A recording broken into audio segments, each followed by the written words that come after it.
So as soon as Jenny gets back to her spot, we will call the roll. Pat Bradford, I am here. Judy Justice, Here.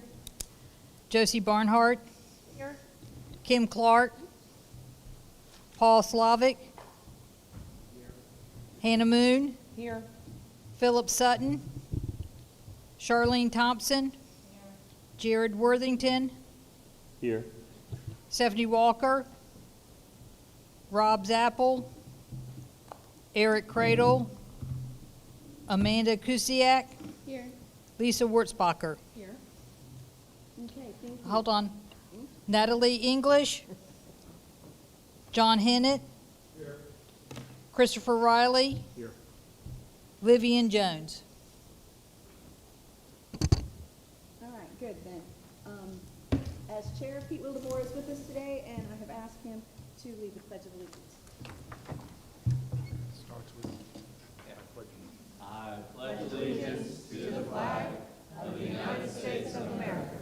And to the republic for which it stands, one nation, under God, indivisible, with liberty and justice for all. We have an invocation that's recorded. Good afternoon. I'm Chaplain Brenda Swartz with Warrior Family Ministries, located here in Wilmington. Shall we pray? Heavenly Father, we are gathered together this afternoon as chosen people to steward the finances over our children's education. We ask that you provide this committee with the wisdom and the knowledge to make right decisions as they discuss budget needs and any other decision pertaining to funds.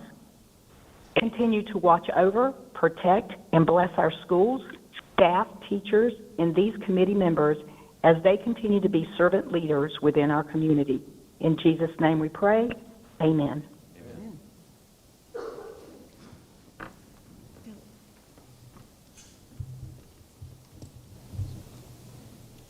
All right. Hopefully everyone has had a chance to look at the agenda, and I'm looking for a motion to approve the agenda. So moved. Second? Second. All right. We have first and a second. All in favor say aye. Aye. All opposed say no. All right. Next is approval of the minutes. Hopefully everyone's had a chance to read the minutes, and looking for a motion to approve the minutes. So moved. That's great. We have a first. Can we have a second? Thank you. First and a second. Approval of the minutes. All in favor say aye. Aye. Opposed? Okie dokie. Now, we have a very robust agenda, which is why I'm starting without people being here yet. Ashley's on her way. Yes. And this is a really exciting meeting. Welcome back for the first of the year, everyone. We have a robust agenda, and it's going to end with a lot of fun. So I'm going to ask you to hold your comments and keep your questions to a bare minimum so we can go through the material. And then Dr. Barnes has a fun exercise for us, and you know how much y'all love his fun exercises. This one is mind-blowing, and we're looking forward to it. So Dr. Barnes, do you want to just introduce what we're doing today? Sure. I'm going to reorganize the order just a hair. We're going to start with the budget conversation, the listening to a conversation, and then we'll go into capital after that, if that's all right with everybody. What are you going to say, no? Yes. Yeah. No, we refuse. Okay. All right. Some of this, again, you guys as a group have a much stronger understanding of school budgets now than the layperson does. But this is part of what we did in the budget listening tour, to try to educate the general public about our budget, because it is very complex. So I'm going to run you through this. Some of this you already know. Some of this will be new stuff. Some of you may already have seen this before. Okay. And let me just say that you're going to run down about 15 pages to where it looks like this. 15 pages in.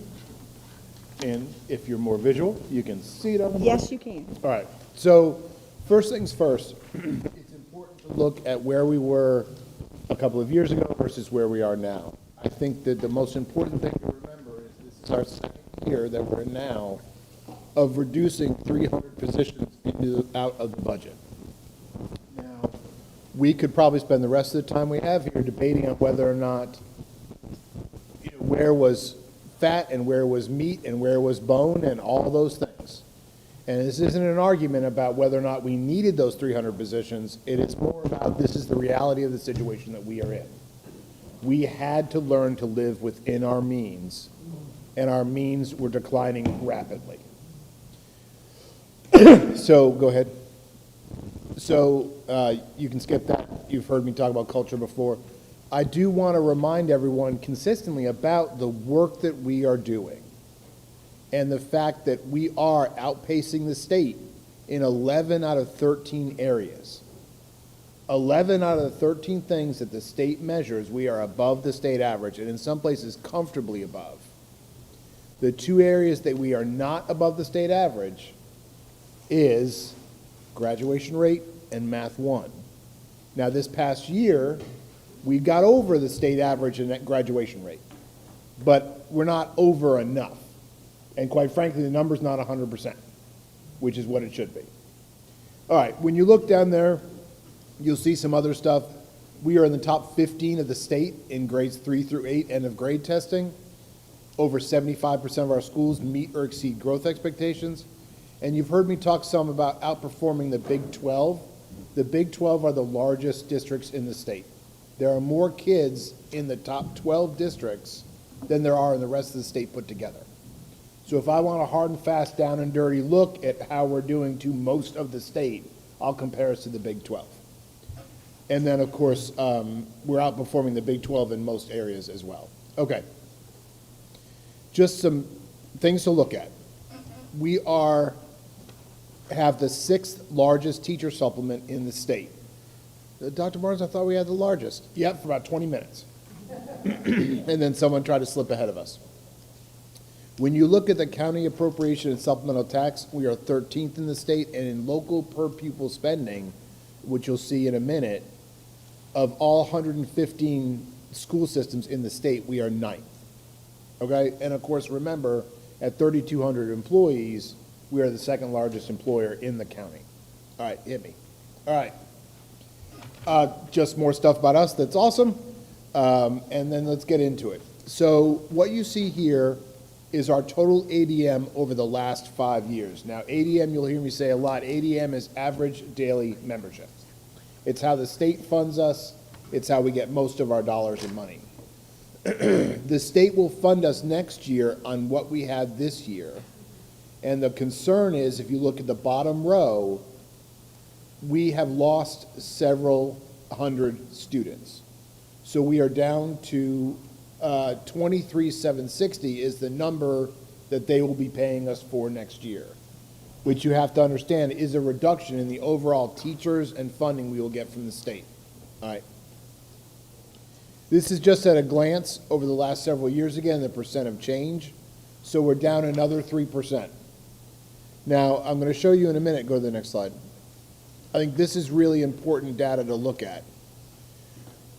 We have lost students over the last several years, but if you look at charter, virtual, homeschool, and private school, you're not seeing the level of increase in other options that equal the number of students we are losing. Is everybody with me? So you go, oh, they're all taking vouchers, they're all going to charter schools, they're all going to private schools. We're not seeing that. So it led us to kind of start questioning, well, where'd they go? Because our enrollment continues. I mean, I can go in every school and count them, and the number keeps getting smaller. And we've landed on 2 reasons why that is occurring. One is the fact that we pump out about 2,000 seniors every year, but we only enroll about 1,700 kindergartners the following year. So what you're seeing is sort of a low-level, constant bleed of students because you're not bringing in as many as you're losing. That is primarily tied to what you're seeing in the birth rate in the nation and concerns across the state with a decline in enrollment. And as much as I would like to, hang on a second, as much as I would like to decry, you know, this is a voucher issue and those kind of things, it is not solely that, because you're seeing these numbers stay static, but our enrollment is declining. So that's one of the reasons is the decline in birth rate. The other that we figured out is you're seeing Brunswick and Pender not decline as much as we are. So I think what you're seeing happen is kids are sliding over the border. Parents still work in Wilmington, but they can more afford to live in Pender and Brunswick. We actually had a family appeal to the board the ability to stay in New Hanover even though they had moved to Pender. And we said, no, that's not how it works. And she says, yeah, but my kid gets a better education in New Hanover than he's going to get in Pender.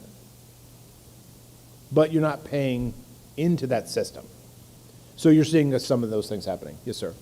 You said 1,700 kindergarten or first graders? Kindergartners. So what is the number of first graders? It sort of tends to stay static after that. Yeah. Now, again, it's a good question, right? Because you technically don't have to bring your kid to school till they're 7. And so you did see a bump in COVID where there was a year where a lot of parents kept their kindergartners at home, but that's long past happened, right? So generally, the compulsory attendance law doesn't really start until 7, but if you bring them in kindergarten, you're then under that law after that.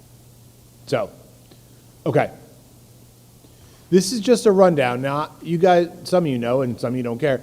Before I came here, I was the HR chief for Nashville Public Schools, which is one of the 30 largest in the country. And I sat down once and asked the cabinet, right, the people that are in charge of the whole thing, and said, how many schools do we have? And they all gave a different answer. Just for fun, go back to your school or go back to your wherever you go and ask somebody how many schools we have. And you're going to get all kinds of numbers. This is the right answer. We have 45 schools. 3 of them are pre-K, 25 are elementary, and you see the breakdown there. Early college technical high schools, that is C-Tech, WEX, and Isaac Bear. Specialty schools are J.C. Rowe, Lake Forest, and Mosley. And then you obviously know the rest of those. So that's the breakdown of everything there. I will tell you, go back one step. We currently have some pre-K students that are in our pre-K centers. That's almost 400, and then there are some that are sprinkled throughout our elementary schools as well. All right, big bus. If you put every single dollar we earn, capital, federal, state, everything, $368 million. That is including every scrap and every dollar. That's the breakdown of what we get in state, federal, and county. Now, a lot of that money in that 368 involves things like capital requests, involves things like buildings. So some of that money isn't liquid. You can't use it. But what you have access to really is our operating budget, which you'll see next. Go ahead. All right. That switched down to $310.5 million. That's really what you consider what we operate and live off of, is $310 million. The state gives 60% of that, feds are at 6, counties at 33. Back during our friends the Esser time, that federal, that little white part of the bus was almost 20%. And you'll see some numbers that calculate that in a minute. So real quick, just to keep your eye on the prize, someone grab their phone for me, one of my AP students, and put in $310.5 million. 310560. Multiply that by 0.83. I love the way that Josie's engaged with the learning process. Thank you. What'd you get? 257,715,000. Of that bus, $257 million of that bus is people. It is the cost of salaries, benefits, and retirement. And you guys experience something similar at the county. I would assume that the bulk of your budget also goes to people as well. Okay. So that's, I want to emphasize that as much as we want to say, well, that's just a resource, that's what we have, it's not personnel, it's personal. These are people whose lives are depending on the choices that we make. All right, go ahead, let's get next. Okay, that was the bus 2 years ago. Go back one and forward one. See that? Yep. All right, go to the next one. All right, this is just a rundown real quick of the overall revenue. and I think it's important, and I'm gonna come over stand here next to my friend, Rob, Zapple, and pat him on the shoulder a little bit, because if you look at New Hanover County, every year, they have increased our fund, up to 103 million. However, seriously, I'll come sit back down again. I don't do as well sitting down as all right, fine. Thank you. Yeah, I know. Thank you for those of you watching at home. All right, my point being that over the last 3 years, you can see the decline in the grand total of funding we had.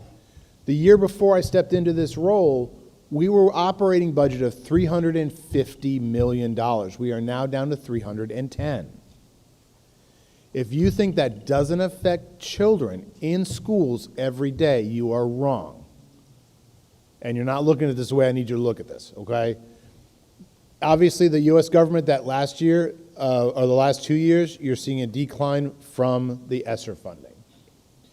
And you also see the state decline from 193 to 187. Now, some of that is the decline in enrollment. I get that. We own that, we eat that. You know, if you have 100 kids and then you have 80 kids, you don't need as many teachers as you did before. I get that. But a loss of 800 students doesn't equate to that amount of money, okay? So as you can see, when we talk about, you're going to hear me talk later and you're going to hear me talk ad nauseum about us having to choose between essential services. That's what the loss of almost $39 million does. Okay? All right, questions at this point in time before I go forward? What a good class. All right. Yes, sir. If you went through the county funding at 30-some percent, does that include SROs and all the extra things that somehow always fall through the cracks? That does not come out of our line item budget. So those are in addition, yes. Goes straight to the school. Mhm. Amanda, we're on the same wavelength, correct? Yeah. And actually, you heard, if you came to our budget listening session, that's a very clear message that we sent to the principals as well. SROs, mental health therapists, nurses, don't show up on this budget. I will also tell you, if the county chose to do what the state does with the loss of enrollment, that number would be going down instead of up. Now, that does not stop me from saying these are what our needs are, but I think it is important to note that as our enrollment has declined, your number has gone up, which, what does that do to the per pupil amount per kid? It increases it, okay? Chris, if I can just tag on this for the sake of the whole meeting, I think when we do our own math over at the county, we see percentage-wise, that the county is kicking in closer to 43% rather than 33%. When you add in all the other numbers. Amanda, please tell me if I'm crazy. That's her way of saying probably, but that still may mean you're not wrong, right? She's terrific. So I love her so much. But I think we could collaborate on that a little bit because I would like to know that number. However, just to know, I'm working off the budget I'm working with. Yeah. I get the difference, and I'm totally respectful. Yeah, yeah. Thank you for kind of pointing it out, but it's a little frustrating on the county side when you put all the numbers in. Oh, putting in a certainly. bunch, Certainly. Especially with when we're hearing from the state saying they want a 50-50, and they point at us and say, you're only putting in 33, and Rob's over here waving his hand crazy saying, no, we're putting in 43. Yep. So, Now, didn't again, mean to hijack your yeah. discussion. In no way is this indicating that someone isn't helping, right, at all. However, the frustrating part for our school system is the argument about who pays for the water to put the fire out at my house doesn't put the fire out at my house. And those arguments, while needing to be had, don't really help me in the ground level, which makes it harder because the only people I can guarantee care about my kids are sitting at this table and who will call me and talk to me face to face, which makes it difficult as well. All right, I'm going to push on. Yeah. This is a rundown of what it costs us per kid per year. Okay? Now, if you read the Making the Grade report, and you really should if you hadn't had the chance, okay, it talks about a state number that is higher than that. It's important to know that some of the state's money that they give out is for things like small county money, disadvantaged student money, what's the rural, what's the other one I'm looking at? Small county, disadvantaged student funding, and there's one more I'm trying to think of. Low wealth, thank you. Look at you. I've been here before. I gotta stay near the mic though. All right. The state average is more like 11, a little closer to 12,000 a kid. But when you factor in things like that, that really exacerbates what you're saying, Mr. Zappel, is the state says we're going to pass those burdens on to the local government. And the argument about whether it should be 50 or 30 or 12, that's a state argument to discuss. Because I will tell you, it's a lot like when I used to go ask my mom if I could go to a party, and she would say, ask your dad. And I would go ask my dad, and he would say, go ask your mom. And a lot of when we're reaching out for support, there is some of that back and forth, say who's responsible for it. So this is just a rundown of what it looks like. All right, any questions on that? Does it make sense so far? Yes, ma'am.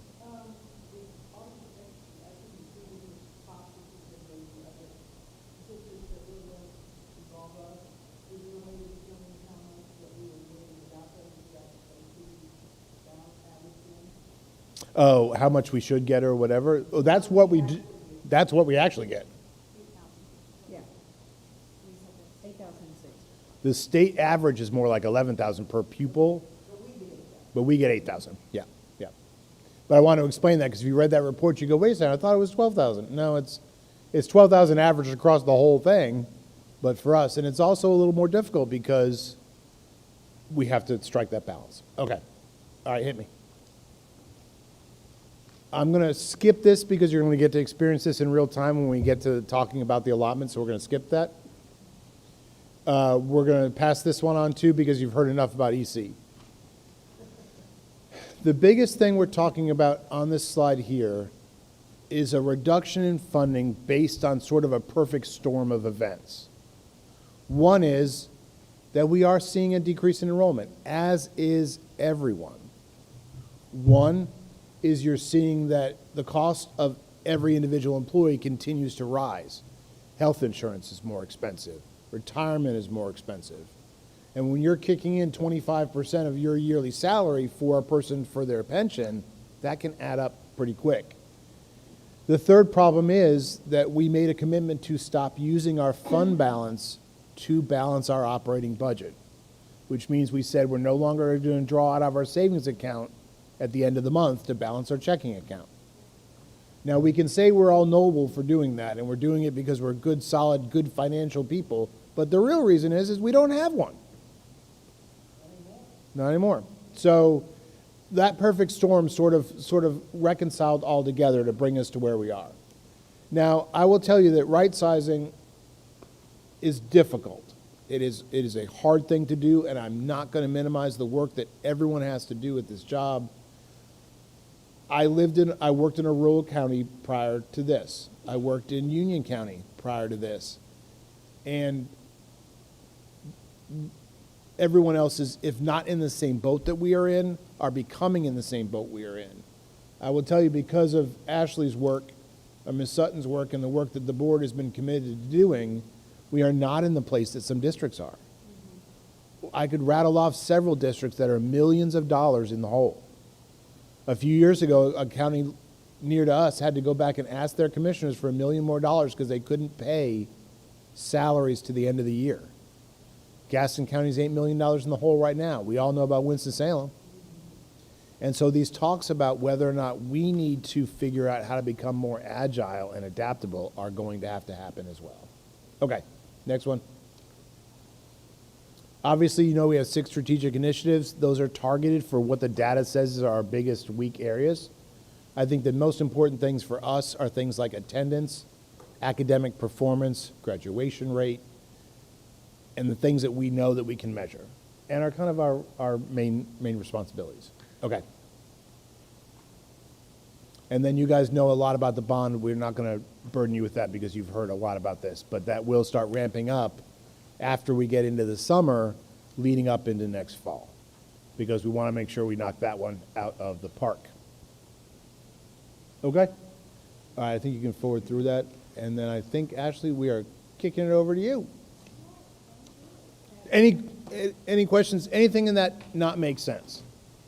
I mean, it doesn't make sense, but it does make sense. All right.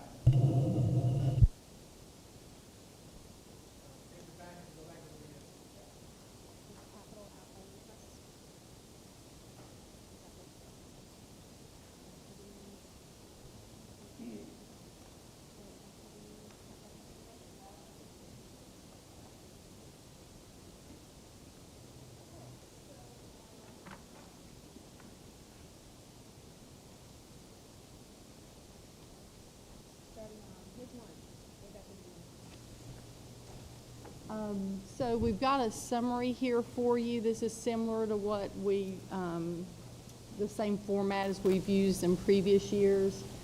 And so as you can see here, the total capital recommended budget is a little over that $8 million.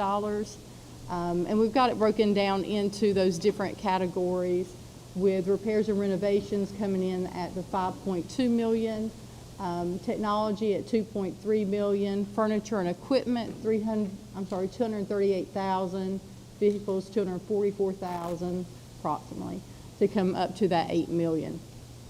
And so we have 3 different funding sources that you would normally see on this screen. Lottery is familiar, right? And then the county appropriation also familiar to what you've seen in the past.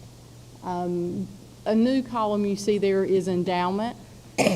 And so the group has talked about requesting from the endowment an additional $1 million a year to help fund our technology needs. And so we'll talk a little bit more about that. And so I thought what we could do is going into the details a little bit deeper.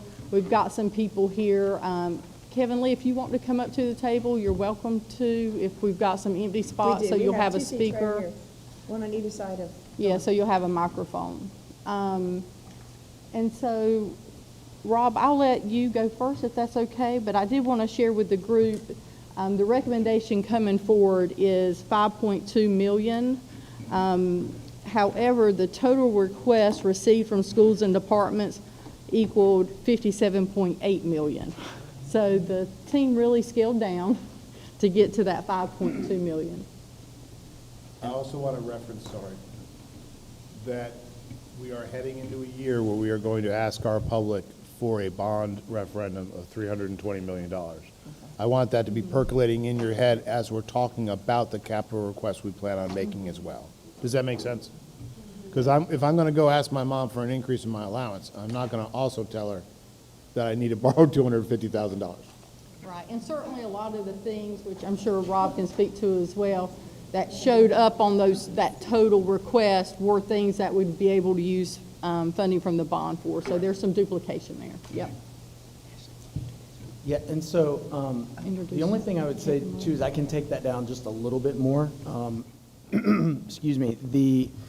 And I'll do that real quickly. If you will, on page 5, mark out, I'm sorry, Mr. Slovic, mark out the re-roof covered walkway at Williams. And on page 6, mark out the asphalt repairs district-wide. That drops that 5.2 down slightly to 4.867677. So, sure, page 5, the Williams project, and page 6, yes. And page 6, the district-wide asphalt repair. And I'll explain a little bit more here in just a second.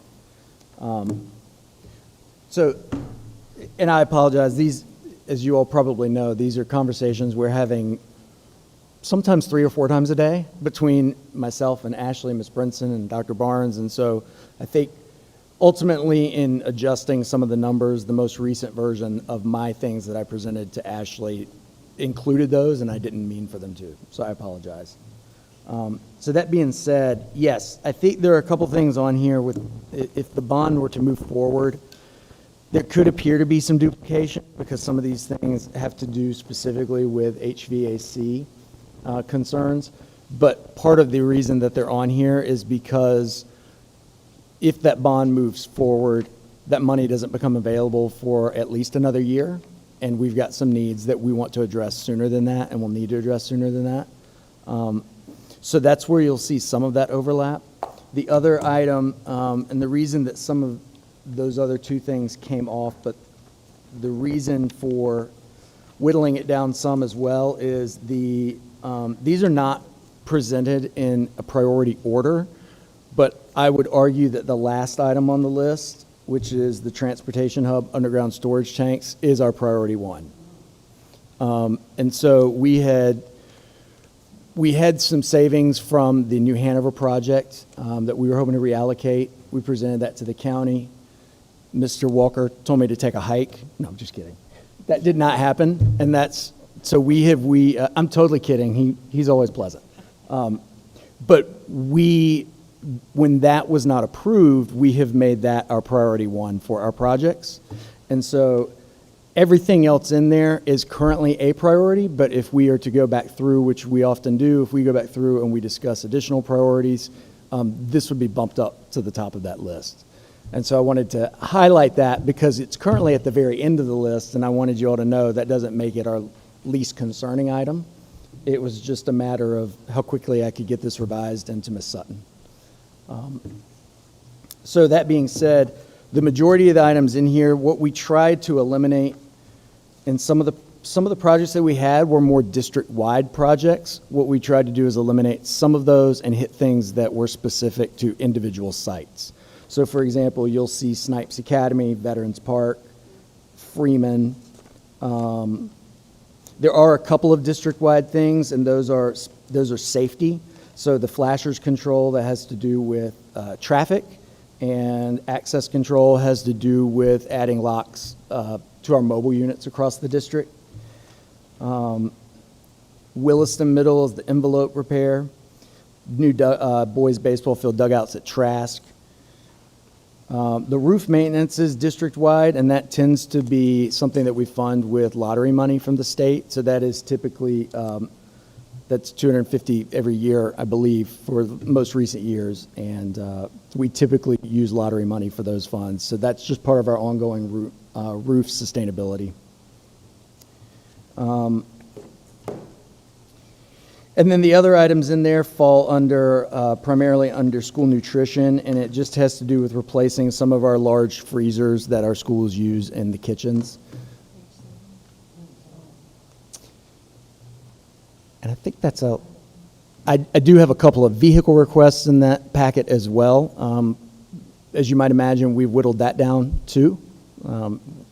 We've got one activity bus on there for transportation that our schools use, and then we've got one maintenance van that we need to replace. We have other needs there, but those are two priorities. And so I just wanted to share with the group, my apologies.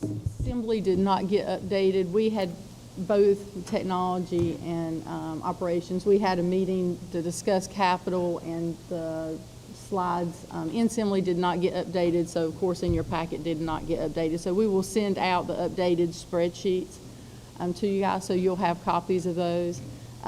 We are calling out the changes that were made, so you can make those on these, but then you'll have a clean copy to refer back to. Thank you. Yes. So let's go to technology next, since that's next on page 9.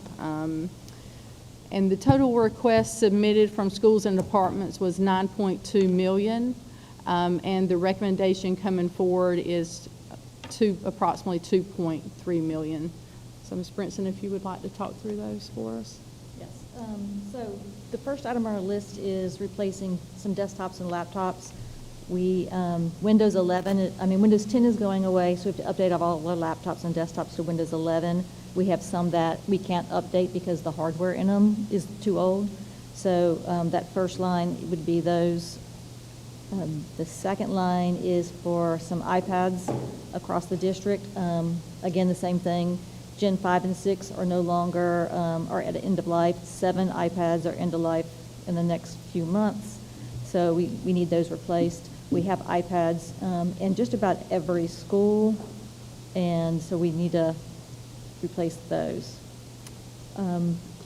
In our sustainability plan, we are going to K-2 classrooms having 10 iPads in every classroom. So that's what that iPad storage is for. It's for a cart with a power supply in it that the teachers can lock that will allow those devices to charge overnight. Okay? The carts for middle schools have told us that the kids taking their devices home has caused the repairs to be higher than probably what they should be. So some schools have stopped taking them home, and they've kind of had some carts, or they made do with some things, created some storage out of other supplies that they had. So we need to provide some carts at the middle school, so that way all the middle schools are able to keep theirs at school. They will still send them home on special projects, and if there's a request by, a student or a parent. So they can go home, but they're just not going to send them as a daily activity anymore. And then the last thing is for phones, but I've actually took that out of the list, so that one is gone. We actually are moving that one into our sustainability plan. Yes, we're adding that too. We're getting to where I'm adding that to. Not giving it up, we're just moving it. To the bottom of page 9, the last one? Yep. So the next item is the Verkada Guest and Reunification as a 10-year license. We have some software at these schools that we need to replace. It's basically your visitor management system, and so we need to replace those at the schools so that way they're able to operate better. The system that we have now isn't as good as it could be. They're not updating it enough for us. So we want to replace those at those schools that are there that have the Verkada cameras. So the camera and the visitor management systems kind of go together. It does say reunification. It actually, the visitor sign-in piece comes with the reunification. We're not buying that. That just comes together. The next item is the, Hold on, Don. I'm sorry. Clarification, is the reunification system the rapid response system technology? No, this is Verkada, and we're buying it it goes with the cameras, and then we're buying it for the guest piece. The guest login, so that they Correct. talk to them. But it does come with reunification, but the reunification, I don't think, is aligned completely with the system we use for when there's issues, the whole, the company, what's that? Thank you. It doesn't align completely with, I love you guys' standards that we are using. Okay. So the next item is for camera sustainability. That item is going to be moved as well. Taking that line off, right? Yeah, but we moved the allotment, though. So the intercom sustainability plan, that is just, we have some old systems. We kind of need to replace those. They're 20 years old. That actually is coming out of lottery funds. And then our new line sustainability plan. Our new lines are it's the name brand for our interactive boards that we have, display boards we have in the classrooms. And we are replacing projectors, such as what's in here. We have some projectors that are in the schools that are very, very old. The image quality isn't good. We have smart boards that aren't so smart anymore, that they're just using them for the projector. So we need to continue. We started with ESSER funds, putting them in every classroom. Hannah can definitely speak to it because she's got one in her classroom at Laney, but we need to get these into the classroom. So the two dollar amounts, the phone one, the $225, and the $281 for the camera sustainability plan, I'm adding to that $147, so we can get more schools done for the new lines. And Dawn, let me interrupt you before you move on. And would you explain to our guests why the intercom system is so important for close to $500,000? Well, I mean, it is a safety feature, when they go down, if we don't have the parts and you can no longer get the parts, then it takes an extended time to get them up and working, which means they don't have the intercom system across the district or across the school. we're able to put something in place where they can use the phones, but it's not as loud and you don't hear it outside or in the hallways. So it works in the classrooms temporarily, but it's not this solution. So we need to work on getting those replaced. And basically, we're going from an analog system to a digital system. Analog systems are more susceptible to lightning strikes, and that's pretty much what's happening. So that is 633,300, crossing out the 225. Yes. Yes. Any other questions related to technology recommendation? Okay, next we have, oh, sorry, didn't see him. And all of these are separate from the technology that's been put into the bond? Yes. The desktop, laptop replacement, that's the 520. The deadline for getting those done is January. So we have to either get those machines replaced or they will be pulled out the buildings and we'll have less machines, and all these are in our elementary schools. So, and the cost of laptops have gone up considerably due to AI companies buying the chips. The last pricing that we got, the existing devices we buy have increased from anywhere from 100 to 200 per device. Luckily, the state does have a state contract that ends September 30th, and so if we can buy the devices before then we will get that state contract pricing. That is still at a lower price. Then it's a little bit higher than what we've been paying, but it's still lower than the $100 to $200 more. So that's why that is our top priority, because we need to get those replaced.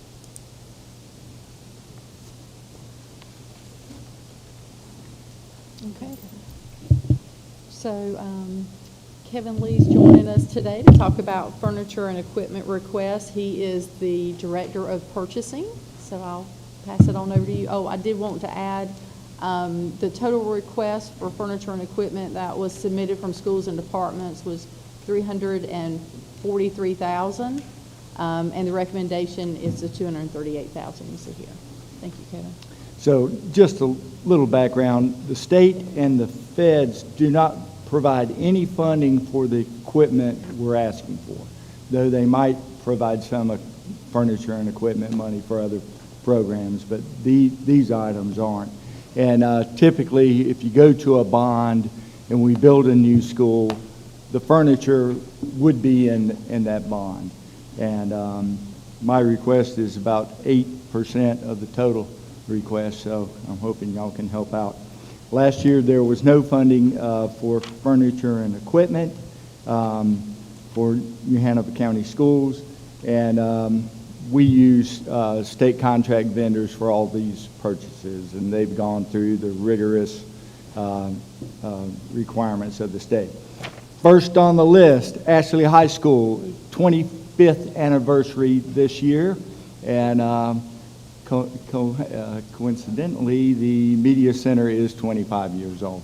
So that was paid with the bond when the school was built. That media center is 7,000 square feet, and it houses the largest collection of materials in the county. They got 30,000 items. About 7,000 were checked out last year, but that's not all that goes on at the school. They're on track for 8,000 this year, Ms. Thompson. So student, staff, family all use this facility, class meetings, testing, college information. The list goes on and on of how often it's not just kids going in there checking out books. It is nonstop being used for everything you can imagine. And the school is not asking to replace everything. 75,000 wouldn't come close to that. All of the mounted shelving on the walls is staying. A lot of the shelving in the room, what they're asking for is some mobile shelving that they can roll around, and tables and chairs that they can rearrange to handle all these events that go on at the school. So it's a reasonable request. It'll give a fresh and welcoming environment for students, staff, and guests. and it encourages collaboration in the classroom. And the tables will be whiteboard marker tables, those kind of things. So my kids went there. This one's close to me, but they need they need it. Is the bottom line. 25-year-old media center that is used tremendously. Now the next one on the list is Hoggard High School. Hoggard had was part of the last bond, and they got a brand new gymnasium and they got a new cafeteria, but they didn't get classroom furniture as part of that. And so that list, his list was a lot longer than this, but I tried to get the focus on the classroom, affecting the classroom as much as possible. So that's Hoggard's list, greatly needed.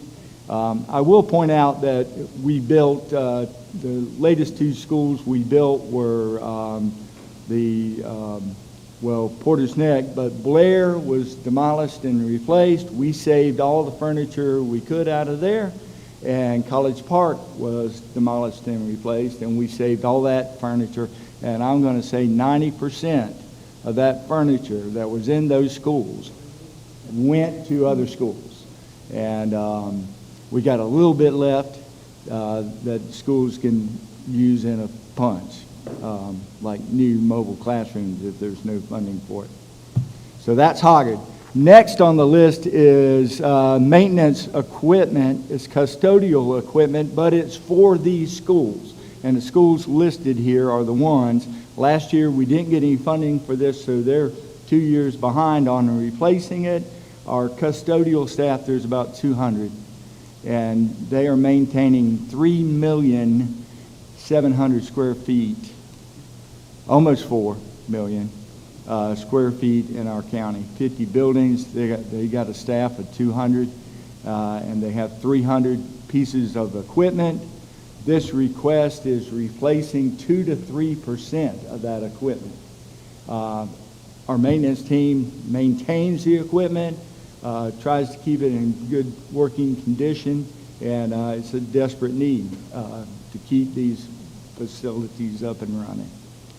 That really should be 60,000, but we're going with 30 to get them caught up. And I actually have, I can tell you which schools are getting these machines if you need to know. Next we have Lake Forest Academy. This isn't a huge number, but over the years I went to that school and saw a desk I had never seen before. We replaced a lot of that. They took part of the furniture from Blair.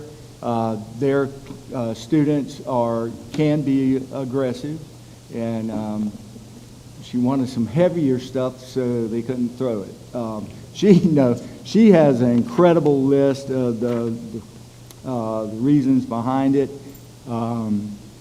Rocking chairs increase the effectiveness by offering the students the appropriate sensory and movement-based option. She's got if you have a question about what she's wanting to get, she's answered it here, and I've tried to include it all. And then last is on the list is Trask. So Trask had a major renovation recently too, but they didn't get classroom furniture for the science classrooms. And what they actually have right now is Murray, Mr. Sutton will remember that, got some of the white top rolling science tables. These are the old school slate top, really heavy tables that you can adjust, but they aren't working any longer. The adjustments, you can vouch for me. And moving those is tremendous. And so they want that same flexibility to do that in their science classrooms. So these are marker top boards as well on casters that can be rearranged based on what's going on in the science classroom. Thank you, Kevin. Any questions? Any questions? I think we're pretty good on that one. Yes. I just have one clarity question. With the media center furniture, would it be similar to what Laney High School has? It's like they can compile it into a grouping of desks, or it's like single unit? Yes. Okay. So the tabletops will have the marker boards. They can rearrange them. Same with the chairs and certain number of bookcases. They'd be able to rearrange, but primarily they're not disturbing the main bookcases.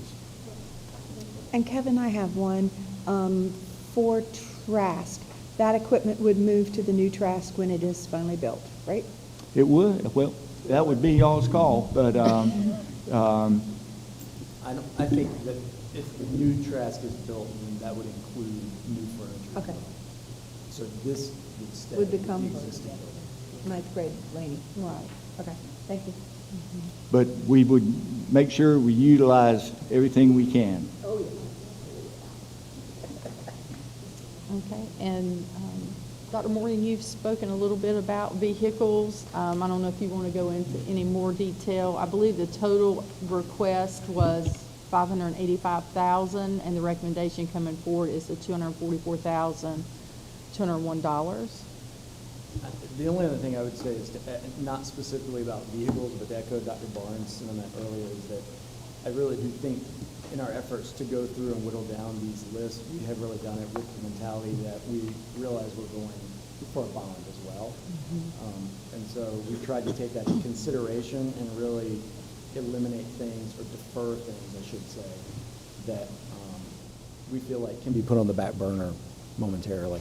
So I just wanted to mention that as well, because I do think that is, that has been a real significant discussion point for us as a team as we've been talking. Thank you. And the only other thing that I wanted to add just for the group is we do have the long-range plan. We had talked about that, I believe, last year in this meeting. And we were going to share the 5-year plan with this group today. But it wasn't going to include, right now we're in the middle of facilities needs assessment. And so we should have the results back in the spring for that, but we could go ahead and share what we have. It just wouldn't include anything coming from that assessment. Yeah, so I will say we're nearing the end of that, but I don't have anything I can share out at the moment. I probably would in a few weeks. We're having the vendor come and speak to the school board. I would say, I think it's going to be at the April meeting, but we're going to work through those details as well in the next few weeks. But they're wrapping things up, and by that point, we'll have more information about what their recommendations are from 5 to 20 years out. Thank you, Dr. Morgan. I think with what else we have to do today, that it's good that we just skip that for now, since it's not complete, because we have some fun coming up.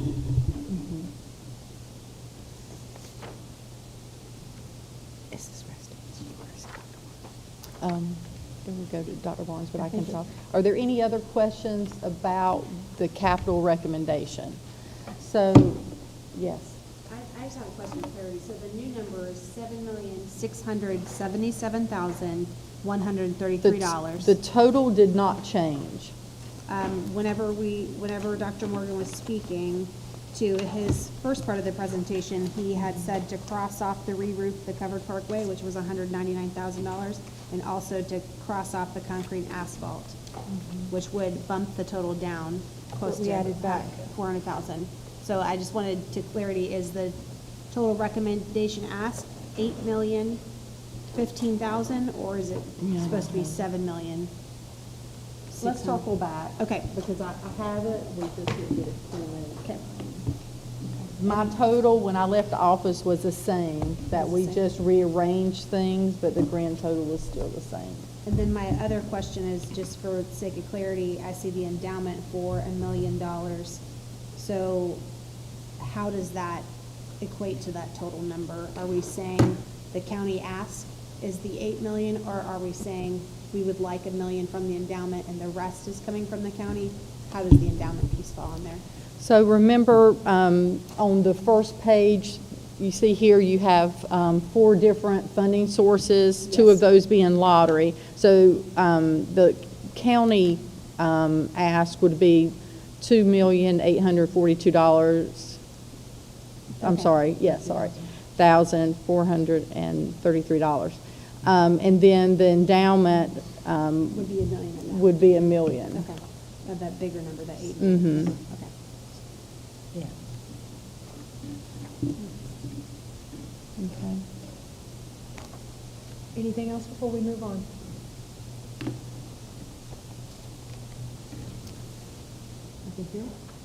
So as long as the committee is okay with this recommendation, we'll carry this forward to the full board. That's our next step in the process, unless there's something else this committee would like to discuss before carrying it forward. And I don't know if you want to vote on I that. just want to highlight the importance of the things that we went over that are covering, especially in schools. I know you guys had to make some adjustments, but on every single one of these, you keep reading comments that mention worn, damaged, health concerns, safety concerns, obsolete, end of life. I hope no one ever starts to talk about me that way, because those are not words you want to hear. And just speaking as if you've ever been in a leadership position on a campus, your everyday time inventory is spent trying to account for many things that are at this point. And so when we get to a position where we're talking about end of life for technology or furniture, it starts to hamper the logistics and the flexibility that we have in a building. So I really appreciate that these are the things that were the focus point of these item requests. And I will just make a quick comment.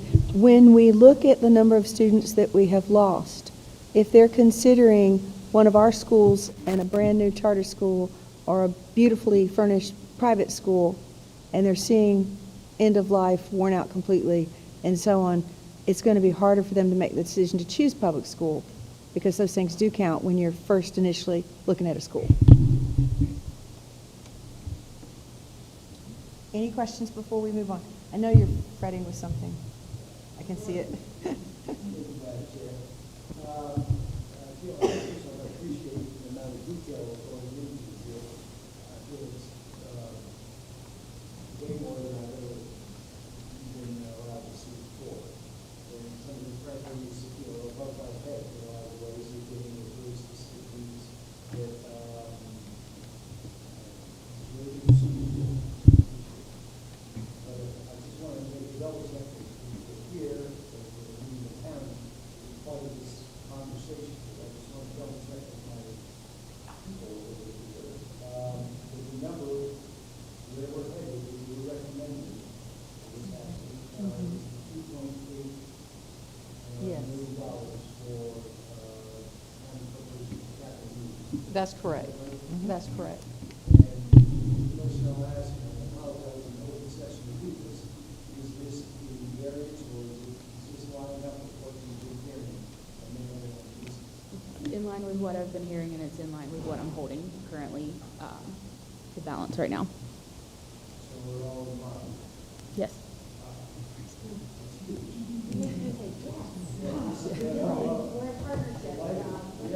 And I didn't pick a number like 2.842 million out of my head. 433.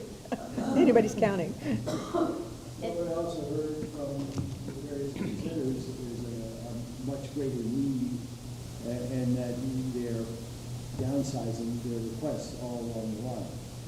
So I really thank you. Well, and that is common for us.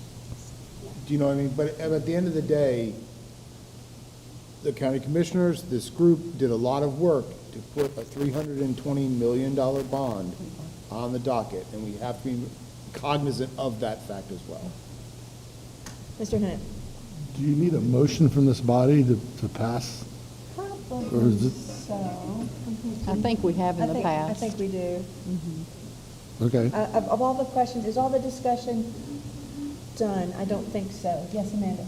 I'll just say what also helps, and I think you also said that you have a facility study in the works. Yes. What helped last year, there was the big 19 million surprise capital request that came in. We in the county spread that over 3 years, and that came in at we came in at 2.928 for the second year for this year. So that's where we were able to come in really close this year. So once that facility study comes in, kind of having a sort of 2, 3, 5 year look for capital, we're going to be able to really come in close more often when we do that. So I think having that and then being able to get requests with 2-3 years out, we'll be able to do that a lot more often and make it a lot easier. So I think that's sort of what made it easier, that we were able to come in like that.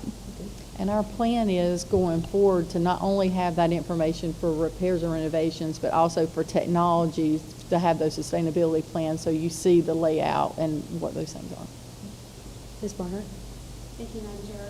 I just want to echo that on time, under budget was not stressed enough, but we on the school system side are really pushing, and I'm looking at Dr. Morgan here, whenever we have projects, to be on time and under budget. And so we saw that with about $1.3 million of savings.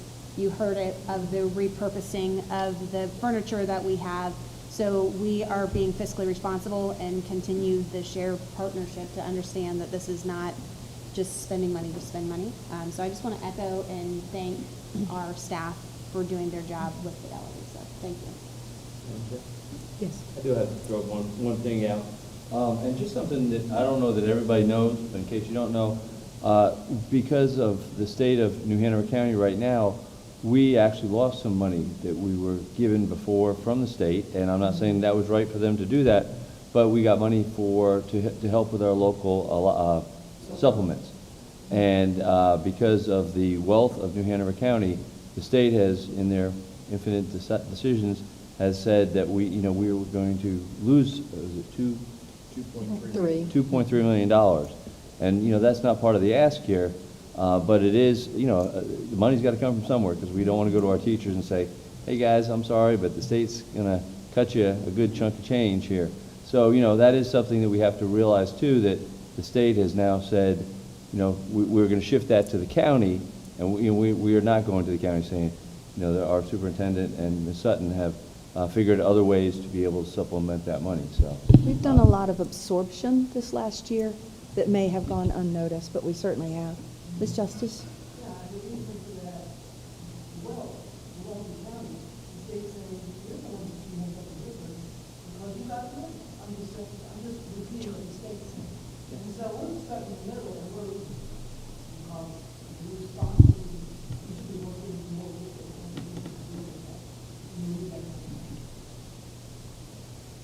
But any loss of $2 or $3 or $5 million, where does 83% of that solution have to come from?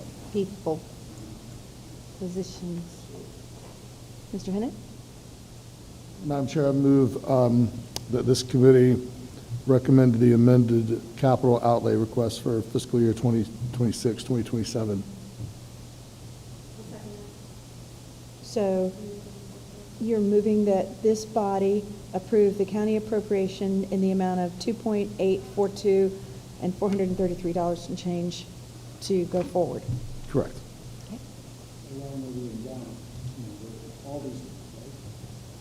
I'm moving the recommended capital So outlay. the entire page? Yeah. Okay, let me state that again, because I actually didn't realize that.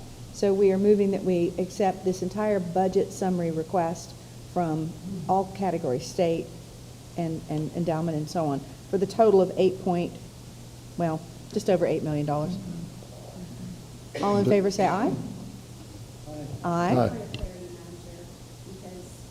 Ah, you're right. It is $8 million. So those items are still on, or we are Yes, not they are. crossing? So for the repairs and renovations, the top number on the new document is the transportation, because that's priority one.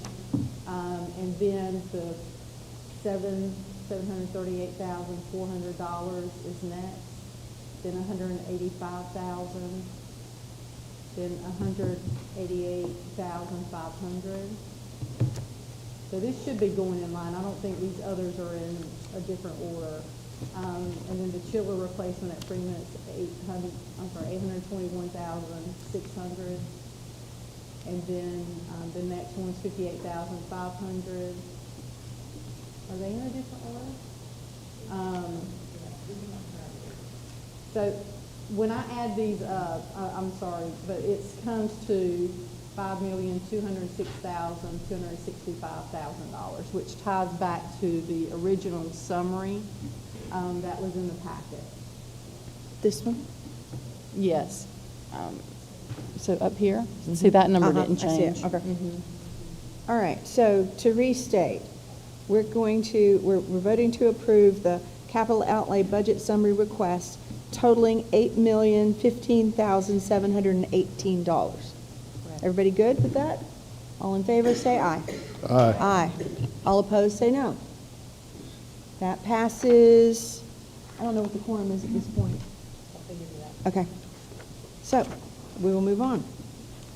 Okay, our next section is, so we're going to skip ahead again, allotment formulas. So if you go to section 6 in your agenda packet, behind the presentation that we started with. I'll give you guys a few minutes to get there. Does it look like that? Yes. So it Looks like looks this? like this. You're going to see two sheets of, two collections of three pages apiece. You're going to want one that starts with something that's called state allotment and one that's called New Hanover County local allotment formula. Each of them is 3 pages. You're going to do yourself a service if you pull those out of your packet. Because you'll need these for the next activity. Chris, are they near the end? They're close to the end. I just Just hold these Yep. for a second. Oh, I'll get them in their groupings first. Yeah, don't scare anybody yet. Okay, I'm going to do something that's going to make Hannah cringe a little bit. I'm going to allow you to pick your own groups for this project. What I need you to do is to group up in either a pair or a triad, but I don't want you to... Let's go ahead and focus, children, before we get lost here. This is why you shouldn't let us pick our group. I know, right? Amen to that, sister. So, I'm sorry, yes, ma'am, that's correct. I need you to group up, no principals together, no outside non-school people grouped alone together. So break yourselves up with a community member and a school person together, but principals can't be together. All right, so go collect yourselves in a group. So you three. 2 or 3. 3 of us. And, 2 and 2. yeah, All right, when you have your group, let Jenny know so she can give you your packet. we're good. Give it to Ashley, she's in charge.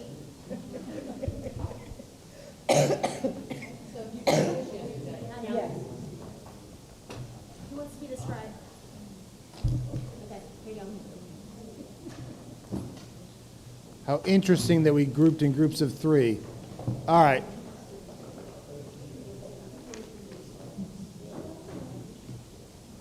All right, Mr. Zappel, half of this exercise is going to speak to what we were talking about a little bit ago. What you're going to see is 2 different ways that we allot students to schools. If you look at the one that says state allotment formula, you're going to be using this mostly at first because this will share with you what the state's allotment formulas are for the district and for schools. Everybody with me? So you're going to want to have these 3 pages together. Now, as you'll see as we go through this, there is no way that we can use solely simply the state's formula. So we'll talk about the local allotment formula as we get to that point. But let's go ahead and take a little walk through your handout. You're going to see, can I have one? What I've done is created for you just a random elementary school. And I think we called it yesterday Hollyville Beach Elementary. Okay? You'll see there that there are a certain number of kids in each grade level. Everybody with me so far? All right. If you look at your state dollar allotments, if you look at the second page, see where it says category classroom teachers? Okay, I want you to start with the first box, and you are going to put down just the first column. There are 66 students in your kindergarten in Hollyville Beach Elementary. How many teachers will the state give you to run that kindergarten? 3.6. So in that first box, I want you to put 3.6. Now, someone go ahead and ask me, well, does that round up to 4? No, Dr. Morgan, it does not. In fact, the state, when they do this, does not calculate by school. It puts all the kindergartners in the entire district together and gets you a percentage. It does all 12 and then rounds up once to the nearest teacher level. Does that make sense? It does not round every individual grade level, every individual school. All right? So for the first start, you've got 1, 2, 3, 4, 5, 6. Kindergarten through 5th grade. Tell me what your teacher allotments are. Add those up, round that one time, and put it in the total number of teacher spot in the bottom of that box.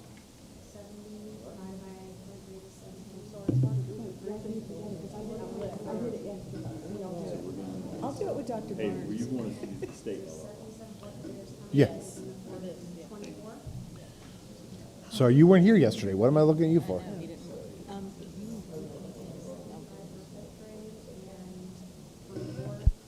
So 3.1. So what we're gonna do here, the class sizes, the state mandates, it says ADM is 18.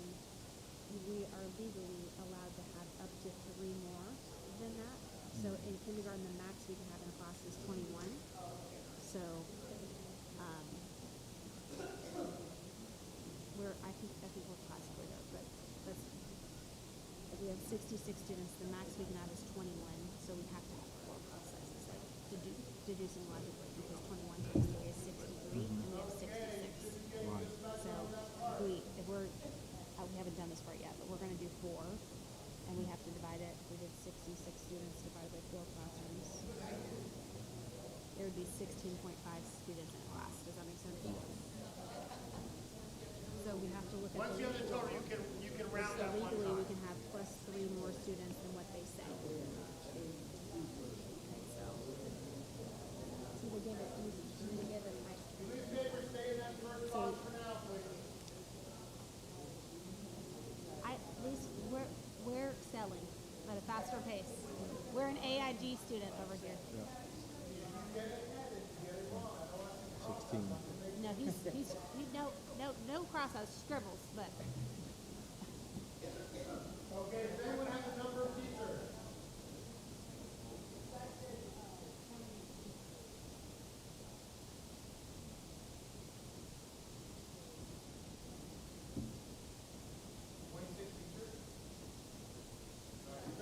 No. 3.6 plus 3.3 plus 4 plus 4.1 plus 3.2 plus 3.1. 22.3. So when we add these two, it's 22.3, so we would be allotted 22 teachers. Now you may say, Does that make sense? what part of this class size limit is K through 3rd grade? The class size limit for kindergarten, 1st, 2nd, and 3rd is 3 more than the number that's listed in the ADM. So you can go up to 3 kids over in an individual class. So your next step is to divide, put how many teachers you're going to appoint to spend. Break them down in those grade levels, and then tell me how big your classes are. Everybody with me? Okay, so since we have 22 teachers, we can go through and see how many we want. 22 teachers, how many do you put in each grade level? We have to, 21 in a kindergarten class, so we're gonna have to have 4 kindergarten classes, so we have to have 4 here. 1st grade, no more than 19, so let's see this. How many 1st grade students? 69 students. 69 students, and then, no more than 19 in the class for 1st grade. So we would need 4 classes there, so we need 4 teachers there. So I think that's 16 divided by 18. Yeah, so if we did 69 divided by 4 classes, it's 17.25 of a kid per class size. 2nd grade, the maximum in a class is 20. How many students is that? 68. So we need 4 teachers there, right? So another 4 teachers, so 68 divided by 4, that's grade. Says 20 kids in a class, so we need 4 teachers there. How many kids, everybody good? That's 17.5. Fourth and fifth grade, I guess there's no cap, right? I thought you wanted to go up. So 3 classes,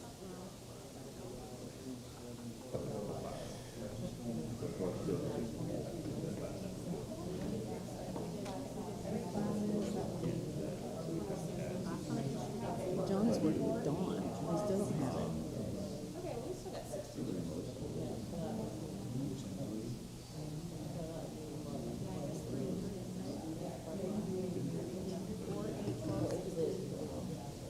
All right. By a show of hands, how many teachers are in your kindergarten class, in your kindergarten? How many teachers are in your kindergarten? By a show of hand, how many are in your kindergarten? so this is 25 in a class size of 4? 3? 4? Kindergarten? 4? Everybody got 4? All right, first grade. This group over here doesn't have anything. Everyone's got 4? Do you need more time? I can, this is only one school, you got 44 more to go. All right. Does everyone have 4 in K1, 2, and 3? Yes. Okay. How many have 3 in 4th grade and 3 in 5th grade? Yes. All right. Believe it or not, folks, this was the easy part. That's the easiest part. Now, for teacher assistants. Yeah, buckle up. For teacher assistants, if you look at the first page of your packet, you see where it says teacher assistants. They will provide you 2 teacher assistants for 2 teacher assistants for every 3 kindergarten classes. 21 students. Will you stop doing that? You did that yesterday. They will give you 2 for every 3 kindergarten classrooms. How many are in our kindergarten classes? How many kids in each class? The state only says that a class is full when it's at 21 students. You may say to me, but wait a second, but they allot you at 18. Why would they say a class has to be 21 to get a full teacher assistant? It's a good question. So what you have to do to find out how many TAs you get for your kindergarten class is take the number of kindergartners, which is what, 66? Divide that by 21, because you have to have 21 kids to make a class. And what number do you get? 3.14. So you get 3.14 TAs for kindergarten? No, because you only get 2 for every 3 classrooms. So take that number, 3.14, and multiply it by 0.667.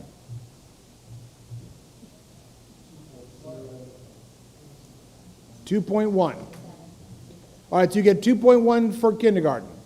For first grade and second grade, you get 1 for every 2 classrooms of 21 students. So take your first and second grades together, which is 138? 137. Divide that by 21, then multiply that by 50%. Because you get 1 for every 2 classrooms.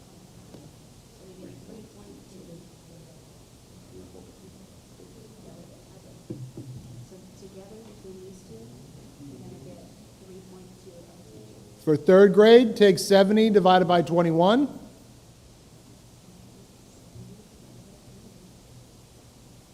Multiply that by 1/3, because 1 for every 3 classrooms in third grade. Now add all those numbers up together, round it, and tell me what it is. Here's a hint, don't use a pen. 6.4, is that the number everyone else gets? Yes. Rounds down to 6. Okay, but wait a second. The state doesn't give teacher assistant money in positions the way they do teachers. They give it in a dollar amount. our teachers make an average of $1 more an hour than the state uses for the average calculation for teacher assistants. So that 6 is actually 5. So you have 5 teacher assistants. The next step for you to do is you see where it says schedule. I want you to take those 5 and tell me where they're going during a day. What their schedule is. Where is it on the paper? It's right there. It's look, bottom of the first box. See where it says first box. See where it says TA and then it says schedule.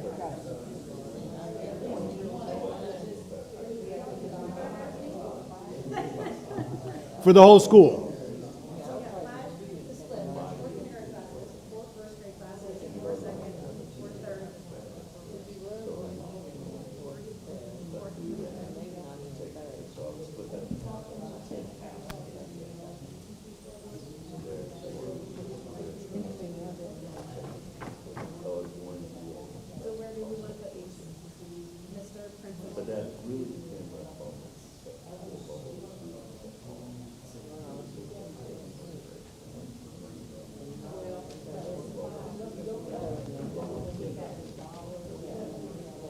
So when you have one TA per grade level, what do they just move around all day long? That's crazy. Yep. All right.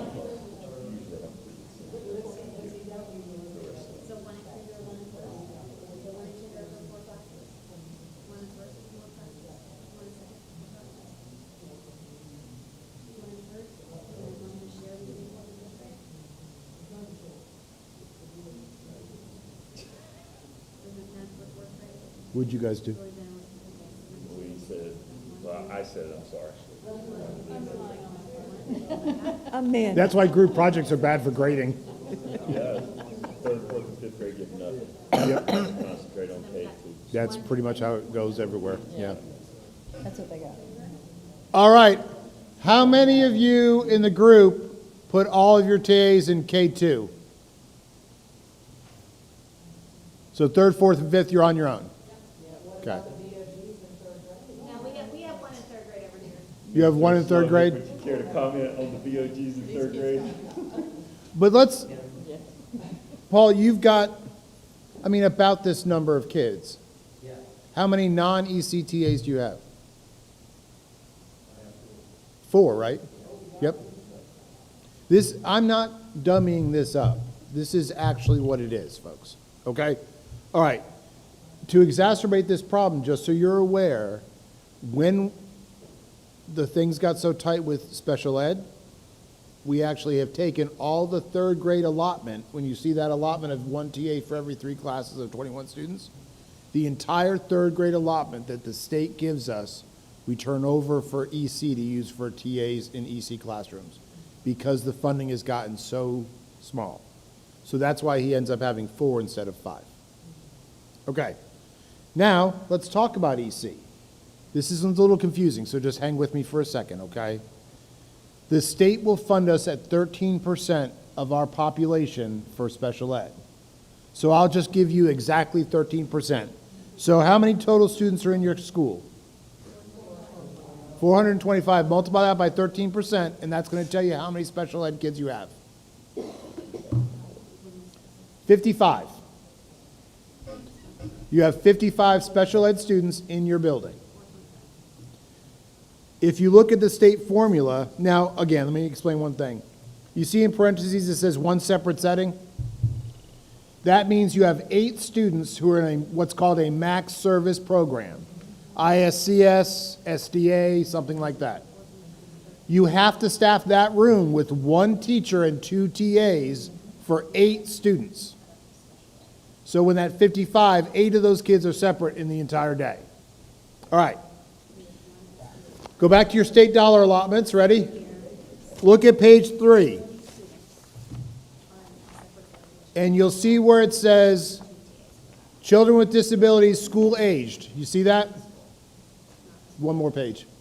Just categorical allotments at the top of the page. See where it says $5,365 per funded child. So take your 55 and a quarter and multiply that by your allotment, which is $5,365.09.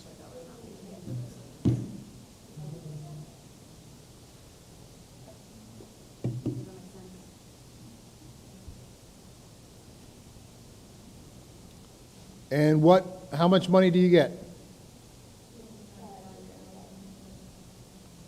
$295,079. All right, if you look at your allotment sheet right here on the second page on the bottom, it will tell you the average cost of a teacher and a TA for salary, benefits, and retirement. Yeah, Jared's got it. It's in the back of the sheet you're working on.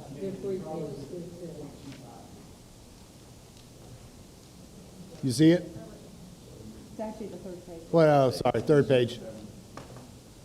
I want you to go ahead and build out your EC program using that amount of money.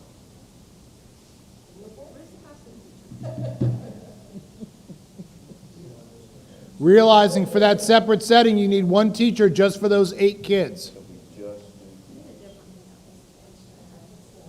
You can't, you have to have 2 TAs in that EC separate setting room. All right, well, let's add that. I suppose you could take one of your regular TAs and shift them over. We may have to, so off the top of 295,000, we've got to take 152,000. Two TAs.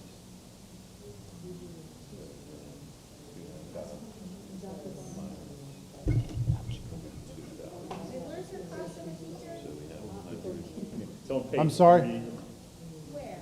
Look at the handout that you're writing on. So now we're at 1. No, go down, look at the handout you're writing on. Yeah, go to the back. 55 kids, but we have 8 self-contained, so that means that we have 47 kids. average teacher cost that we pay here is $91,700. Average teaching is $91,000, non-instructional. So we have this much money, $1,000,000. We are required to teach us 8 kids for this. We have to have one teacher and 2 TAs on that. One teacher, average cost is $1,700. 2 TAs.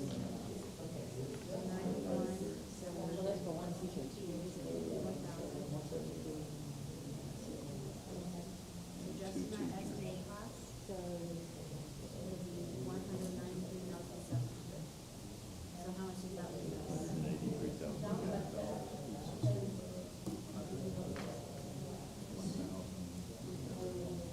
That leaves us money. So that means 2 teachers to cover 47.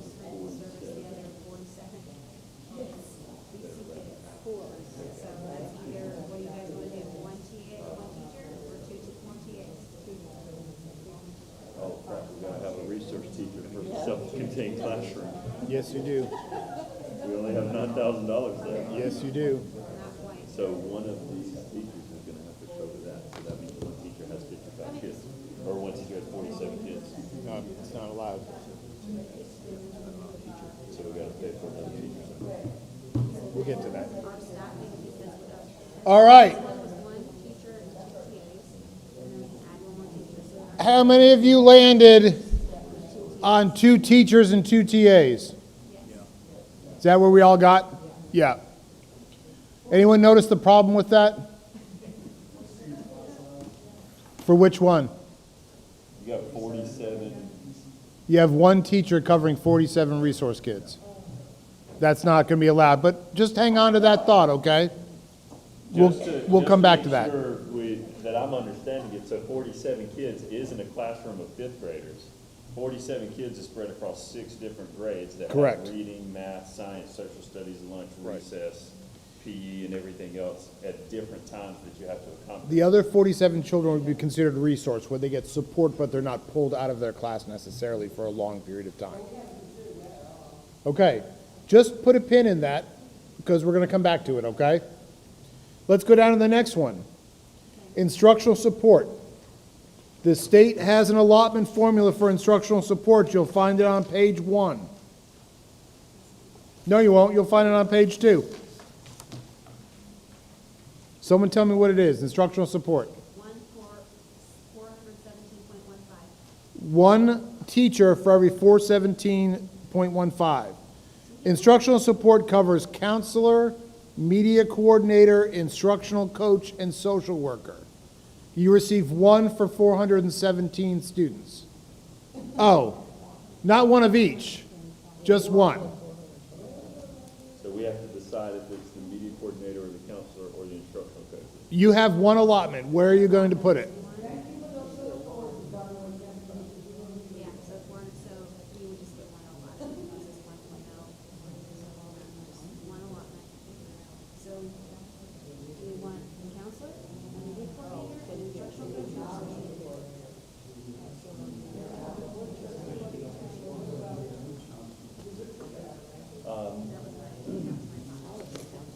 So, good question. So in this situation, this is the cover about.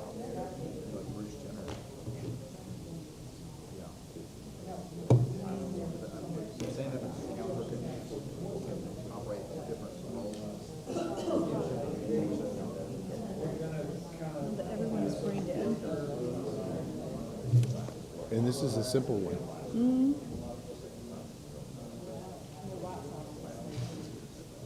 What's this? You sent it to us and said you wanted it in there. Oh, no, I just wanted it sent to everybody. Gotcha. I'll point out that it's there. I think. All right. Real quick, I'm going to circle the room again. A-team, what'd you pick?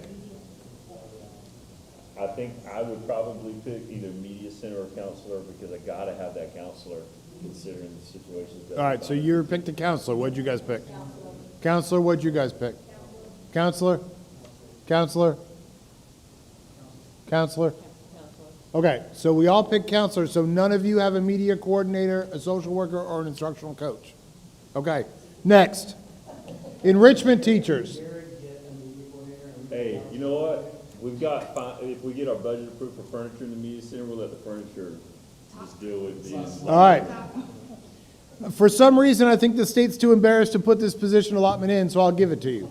Enrichment teacher for elementary is art, music, and PE.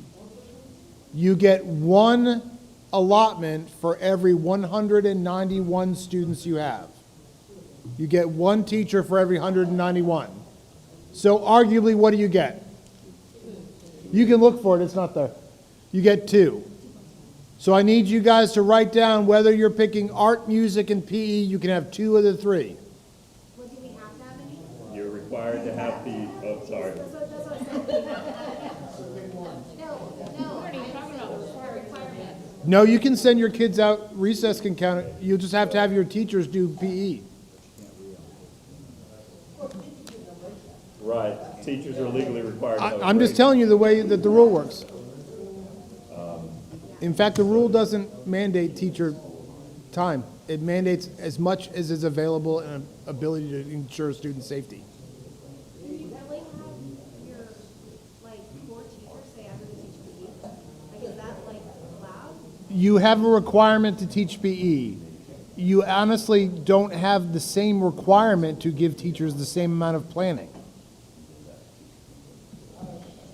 The general statute says is what deemed appropriate for safety of students, with a goal of a certain amount per day, but not required.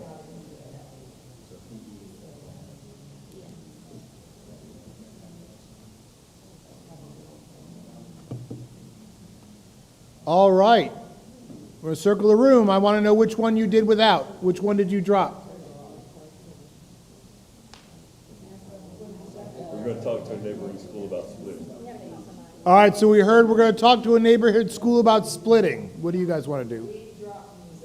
Drop music. Yep, they get enough of that on Spotify. Drop music. Okay. Anyone else think they will try to split with another school? There we go. No, we already called them, yes. All right. All right, next one. AIG teacher. If you look at your last page, categorical allotments, $1,492.59 per kid for 4% of your ADM. So take 4% of 425, multiply that by your dollar amount, and tell me how much you get.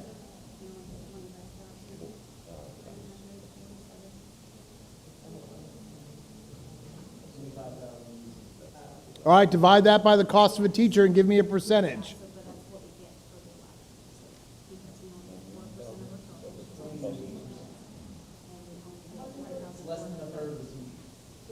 It's about 30%, isn't it?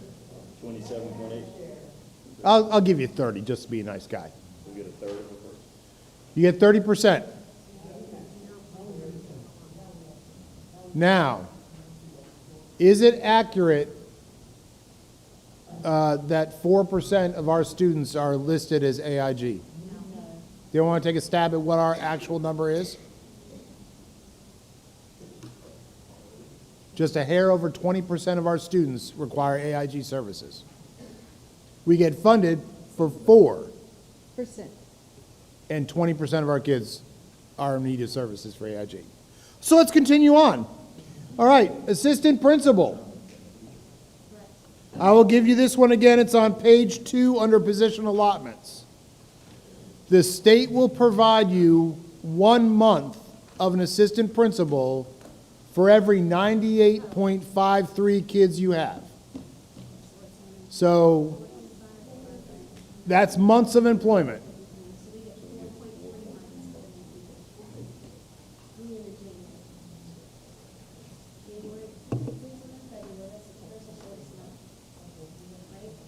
All right, what number do you get? 4.3 months. 4.3. Don't forget that's 4.3 out of a 10-month assistant principal, which isn't the entire school year either, but okay. So you get basically 40% of an assistant principal. And I'm going to skip the last one just in order to get us to the next part of this, okay? Does everyone agree in this room that you want to have an art and a music and a PE program? Do you all want to have an AIG program? Is it allowable to have one EC teacher teaching 47 kids? No. Do you want a full AP? All right, now let's go on to the second page. On the second page, what you're going to see is the part that gets hard. This is the easy part. And folks, this is one of the easier schools to do. Imagine a high school. You have to balance all those different classes. So, all right. Don't talk about the teacher behind your hand now. You said this is the easiest school to do it. I was like, well, yeah, a real school would be hard. Right. And these, Paul, are these numbers coming out pretty close? Yeah. I mean, I'm not wrong, am I? All right. On the second page, I want you to put down in the first column what the state allotment was for each of those areas. So general ed teacher was what? 22. General ed TA was what? 5. EC teachers, I think, was 2. And ECTAs was 2. Instructional support was what? 1. Enrichment teacher was? All right, and then put the percentages in for the rest. Now, for the next 10 minutes, I want you in the second column to put down what you think that school should have to actually run. Okay? I want you to put down what that school needs to open its doors tomorrow. Everybody with me on that? In the third column, are you guys already working or are you thinking? Hang on, let me get to this last part. In the last column, you have to calculate how much money those additional things cost using the average salaries at the bottom. Okay? So if you want a full AIG teacher, you're going to have to pay for 60% of it, calculate that number, and put it in the third column. All right, 10 minutes. First thing that I'm going to do as principal is strictly concentrate.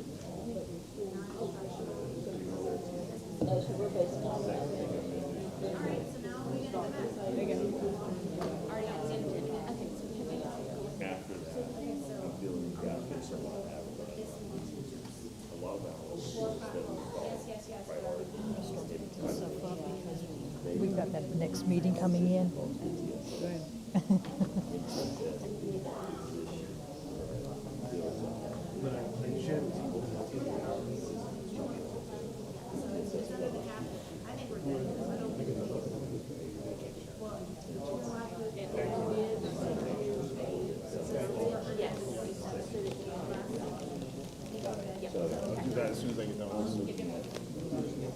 Why don't you just send it directly to me and say, contact me, so it's out. I don't think there's anyone that's reading it, but they should have said it.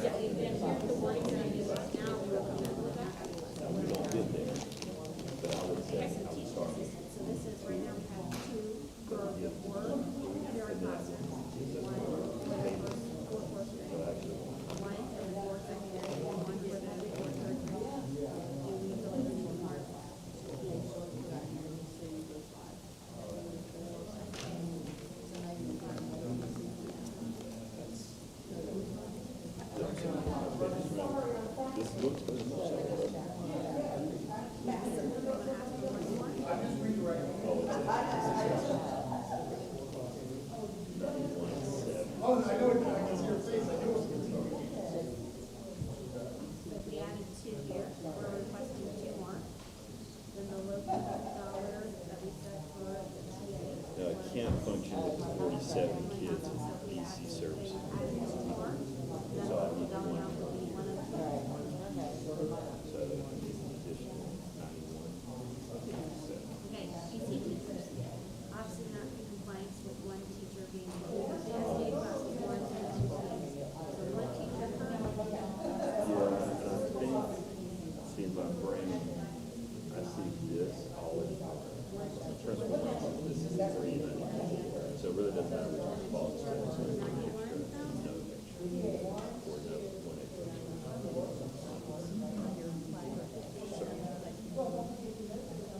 So it'd just be another.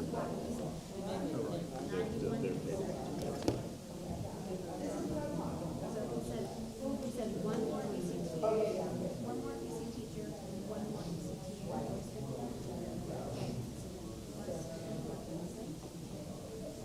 I think AIG depends on the school.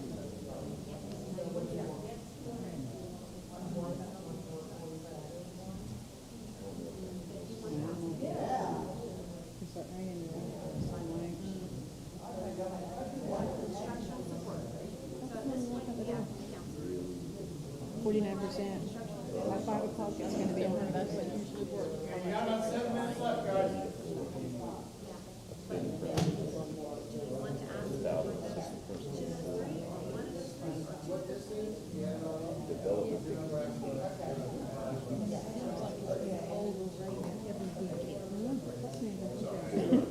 Today it's warm and rainy.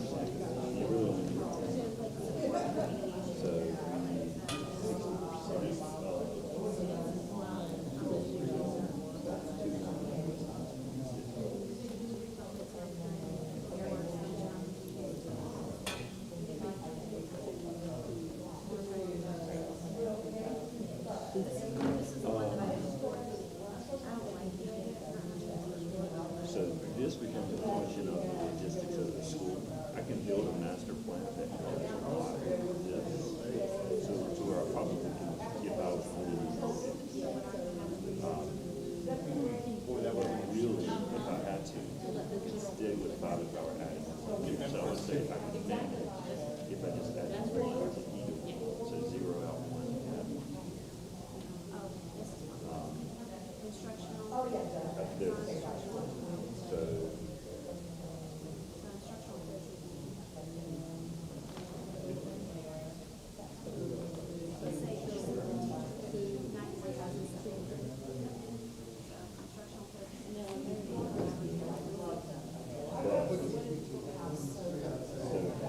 right, however, this is going to be the for your data really, when I think of front office is always going to be those 3 divisions. Now, I've worked in the school for 5 months, data management, and I've worked in a school where they only pay half time for all this stuff. So if I had additional funds, you might come back.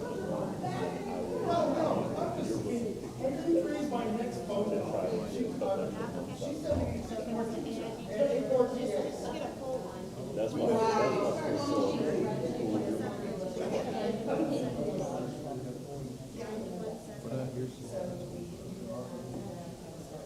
Oh, that's the total.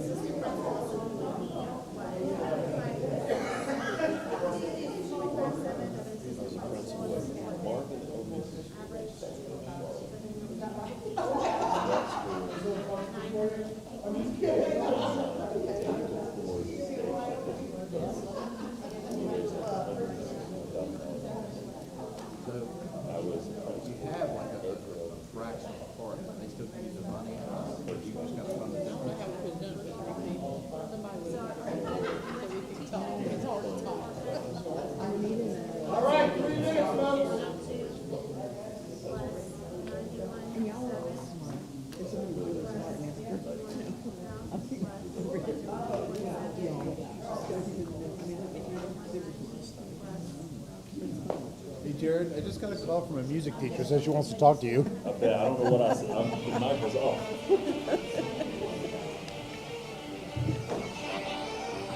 We live in Ohio. Coming off for your job. Yeah, the music teacher just passed. Sorry. Fine arts, sorry. What is that?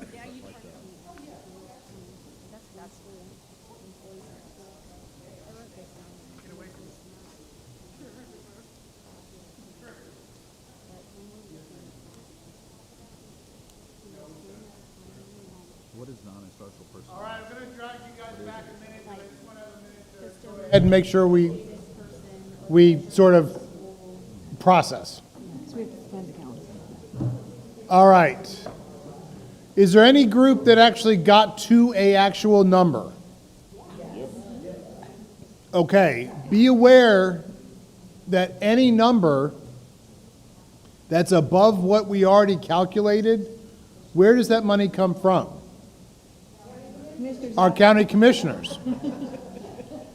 So whoever's got a number. What a time to walk away.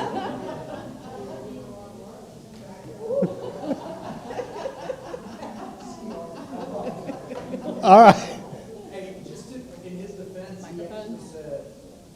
he said, so we would need $49,885 for all 45 schools. And I said, yeah. And Paul said, yeah. All right, so what number, all joking aside, folks, what number did you guys get? We need an additional $565,240. All right, 565,000 is the number to beat. Ladies? 4 million. Oh, sorry. Hold on. Hold on. We're brainstorming. Every idea is a good idea. The assistant county manager came up with a number. Our budget officer came up with what number? 4.75 million. Okay, 4.75 million. What'd you guys get to? 870? 1.1? $453,533. Okay, that's I enough. I was with a different group today. That's a number to beat. Wow. All right. So, We win. arguably, okay, hold on a second. You guys at 400,000, did you still end up splitting art and music? Yes. Did you have a full-time AP? Yes. Did you add another EC teacher? Yes. Yeah, yeah. See, this is where we have to recognize the fact that the county is supplementing the state numbers. Even if it's only $450,000, this is one of the smallest schools we have. High schools, Laney High School is 4 times this size. Does that mean that they need 4 times $450,000 to get their job done? So part of this exercise, I think, was really to share with you, as we go into the budget, next month or next time we meet, we're going to be presenting to you the budget we're bringing to the board. I need you to remember the frustration that you felt here, and I'll tell you, even in a perfect world, even when we had ESSER funding, you didn't have $4 million to spend on an elementary school with 425 kids in it. These are real numbers, and I want you to recognize that this translates to real children, okay? And all joking aside, we cannot, our job isn't to decide the argument about who should be giving us what money. Our job is to do what is best for children. And I think we can agree that that's becoming harder and harder with the funding sources that we have. Does that make sense? Okay. Thank you for doing that. I'm going to need yours, Immortalized. Can you sign yours, please? I would like to point out, you did not follow You're making my day, Amanda. Details, Amanda. But I think we are still higher. So after following directions and redoing the math, it is 1.9 million. Okay. And I think we did this exercise with the, we did this with the board and the cabinet. And I think that most of us ended up in the $650,000 to $800,000 range, with a couple ranging at 1.1.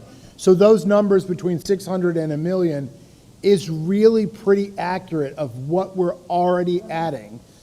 For sake, just, and I really didn't use your school as an example, Paul, but it's a good balance, right? Do you have full art and full music? Yeah. Do you have 2 resource teachers? One. And how many separate setting teachers do you have? 3? 3. Do you have a full-time counselor? Do you have a full-time media coordinator? That's where that $1 million goes. You'll also see the problem isn't really as much classroom teachers as it is everything else. Now, could Paul have said, well, I'm going to jack 30 into my 4th and 5th grade classes so I can have a full-time art and music? You can, but those are decisions that we have to make. When I talk about how we're having to choose between essential services, this is what I'm talking about. And Please, do what wanna other point thoughts out- from you guys? Yeah. I do want to point out that while this is very true, we are living with 6 different schools that only have half of an assistant principal. And many of our schools are sharing an art or a music teacher. We have PE teachers that split in some occasions. We have a lot of people in our buildings that serve 2 different schools, not because we want them to, but because we are operating at a line where we are just doing what we have to do to meet state requirements in some cases. Any other thoughts from the group? Reflections?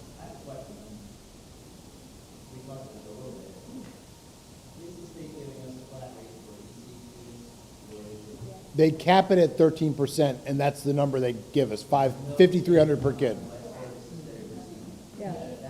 And we've been pushing what's called a differentiated, go ahead. The state has already piloted a tiered EC funding model, and that's on our legislative agenda that we openly support this. That would, for Hanover County, we would receive consistently roughly $2 million more to service EC kids if they adopt it. That had been slated to be adopted when the budget was adopted, and as you know, the budget has not been passed on the state level. So I believe that's the biggest pressure point in the tiered funding model. If that does get passed, that would alleviate a lot. I do have a reflection, Please. Dr. Barnes.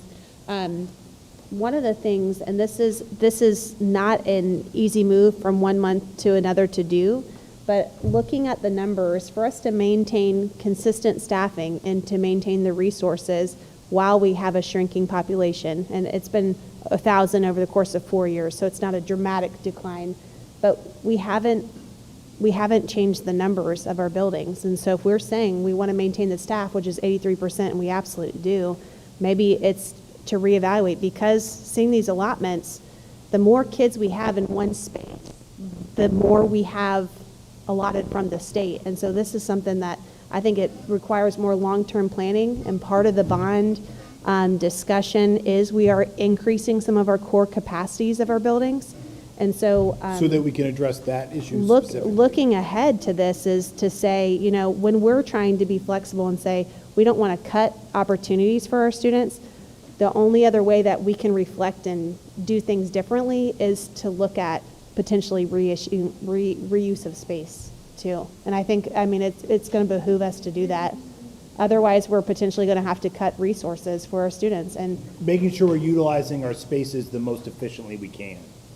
And when you have a whole bunch of schools that are half filled, And that's called redistricting, and in this county, that's the kiss of death for some people. That's the reality, and that's. it is. However, I do want to be transparent that we're trying to make sure we're doing the best job with the money we have. Okay, and I'm going to take control of the meeting again, because we've got maybe 5 minutes and another group is coming in. If you'll think about your calendar for a second, there's something on the agenda that I had Jenny send you, and I think it's important that you read, and it's the North Carolina School Accountability System. There's a new task force that's formed, and they're going to be meeting throughout this year, and they're going to have a recommendation to the state at the end of the year. And when we took our group, Hannah, you remember this, we went and we're sitting in the senator's office, and he said, well, we have to change the accountability formula before we can change the funding formula. And I was like, what do you mean accountability formula? Nobody would ever tell me what it meant. Well, that's what this is about. And we sent you that article as a link. But the accountability formula has to do with grading. And it has to do with, you know, the A to F scale, 80% of the school's letter grade, and the remaining 20% is growth. And that's how we measure. And they're talking about changing that. So I want you to read that, and maybe you guys want to contribute some comments to this task force, so that when they make their recommendation at the end of the year, this could get voted on by June of '27. So I want you to be familiar with that. Yes. It is printed in the package? Okay, it's printed in your package too. We sent you a link 3 or 4 days ago, and now it's printed in your package. So I want you to be familiar with that. The task force has meetings all the way through to December 17th, starting in April. So next month, well, almost a month. And you just want to keep up with that, because I couldn't find out anything about it, and now, you know, it's much more understandable. Now, we need to plan our next meeting. It's challenging because our board is going to have 2 budget workshops in March. So we're looking at, Jenny, we're looking at March 26th for this committee to meet again at 12:30. And I need a majority to say they can make that date. March 26th. Because when do we have to be done by, Dr. Barnes? Ashley? Well, we hope to carry to full board for approval or recommendation April 1st, that first April board meeting. Well, that only gives us one more meeting before that date, and that would be the 26th. Does the 26th fall before or after agenda review? After. So would we need to have this meeting prior to agenda review? No. No, 12:30. 12:30. 12:30 is the normal time this group has been meeting. Yeah. Today was a Today was an anomaly. So we'll just have this last meeting before we take our recommendation, before the board actually votes. So all cool with that? And I'd like for you guys to be looking at April. I think Jenny's going to send you out a couple of suggestions for April so that we can come right back to it. But the calendars are filling up really fast right now. All right, so anything else? Anything else going once? Anything else going twice? Thank you, County, for your insight today. We didn't deliberately pair you the way we did, but I'm glad it worked out that way, so that you experienced the frustration that we experienced. And with that, I'm going to adjourn this meeting. Thank you very much, everyone. What was Amanda's number again?